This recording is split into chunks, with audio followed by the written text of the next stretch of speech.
Jaujanti ki akoibada changki Laibak khanglaba fawba military amadi machinery da noptraba India lengakna Thidokpa Ngamdaba Haibasi khwaidagi Laibak Thibani haina RPI Atawale Manipur State Youth Wing ki President Maisnam Mairavana Fongdoraklei tha asigi taraga tarukta kaisampat leimazam leikaida leiba masagi mayumdagi thokiba Mukesh ngasi fawba thiba khangdana leiriba asiga mari leinana kaisampata leiba RPI Atawale Manipur State Unit ki office da pangthokpa paugi mifamda M Mairavana hai Hauzik thiba khangna leiriba Mukesh ki mobile trace tawbada Jaujangte ki akoibada lei haiba khangma ngamkhrabani Manipur Hauzik president rule thamliba maramna Manipur gi lengak asi governor gi khuthangda center lengak na pairibani adu military amadi technology da thauna leire hairiba India lengak na angang ama mangkhre hairaba aduga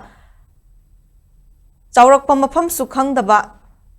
phawba mahakpu thiba ngamdaba haibasi Laibak Thibani Manipur da tangdu leitaba hanjinanaba hotnaringai cherak asida asingma thodok asina irang amuk hanna thokhananaba machak ama soidana oigani aduna lengak asigi leiriba resource pumba sijanaduna amadi ahenba force thajinduna thiba khangdana leiriba Mukesh athubada thidoklaga imung manungda sinabiyo haina mahakna makha taki